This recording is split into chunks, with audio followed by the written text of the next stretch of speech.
संबंध।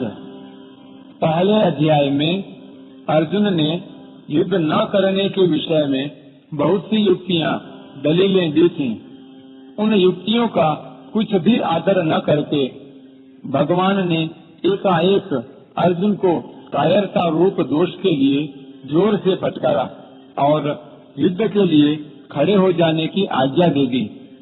इस बात को लेकर अर्जुन भी अपनी युक्तियों का समाधान न पाकर चौथे श्लोक में एकाएक उत्तेजित होकर बोल उठे।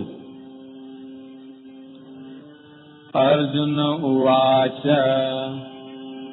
कथं भीष्ममहं सांख्ये द्रोणाञ्च मधुसूदन इषुभिः प्रतियोत्स्यामि पूजार्हा वरिसूदन। अर्जुन बोले, हे मधुसूदन, मैं रणभूमि में भीष्म और द्रोण के साथ बाणों से युद्ध कैसे करूं?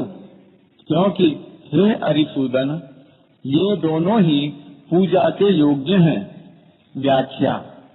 मधुसूदन और अरिसूदन ये दो संबोधन देने का तात्पर्य है कि आप दैत्यों को और शत्रुओं को मारने वाले हैं, अर्थात जो दुष्ट स्वभाव वाले, अधर्ममय आचरण करने वाले और दुनिया को कष्ट देने वाले मधु, कैटभ आदि दैत्य हैं, उनको भी आपने मारा है। और जो बिना कारण द्वेष रखते हैं, अनिष्ट करते हैं, ऐसे शत्रुओं को भी आपने मारा है।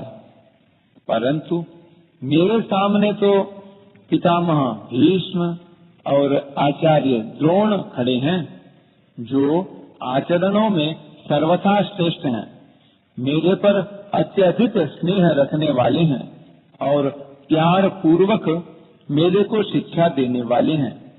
ऐसे मेरे परम हितैषी दादाजी और विद्या गुरु को मैं कैसे मारूं? कथम। टिप्पणी। दूसरे श्लोक में भगवान ने कुतः पद से कहा था कि तुम्हारे में यह कायरता कहाँ से आ गई? उस कुतः पद के बदले में ही अर्जुन यहाँ कथम पद से अपनी बात कहते हैं। कथम भीष्ममहं संख्ये द्रोणञ्च।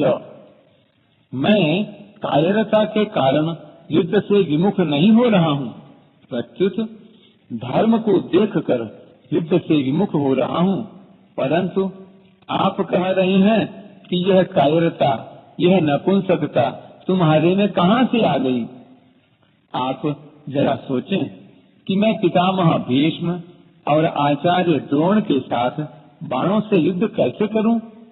महाराज, यह मेरी कायरता नहीं है। कायरता तो तब कही जाए जब मैं मरने से डरूं। मैं मरने से नहीं डर रहा हूँ, प्रत्युत मारने से डर रहा हूँ। संसार में दो ही तरह के संबंध मुख्य हैं, जन्म संबंध और विद्या संबंध। जन्म के संबंध से तो पितामह भीष्म हमारे पूजनीय हैं। बचपन से ही मैं उनकी गोद में पला हूँ। बचपन में जब मैं उनको पिताजी पिताजी कहता, तब वे प्यार से कहते कि मैं तो तेरे पिता का भी पिता हूँ। इस तरह वे मेरे पर बड़ा ही प्यार स्नेह रखते आए हैं।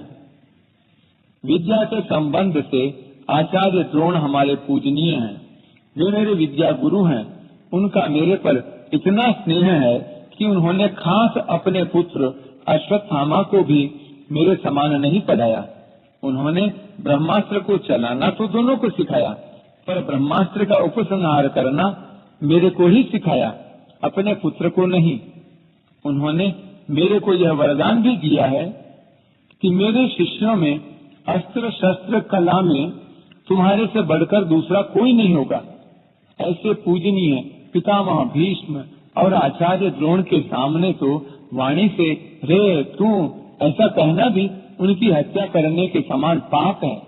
फिर भी मारने की इच्छा से उनके साथ बाणों से युद्ध करना कितने भारी पाप की बात है। येषु भी प्रतियोत्स्यामि पूजार्हौ।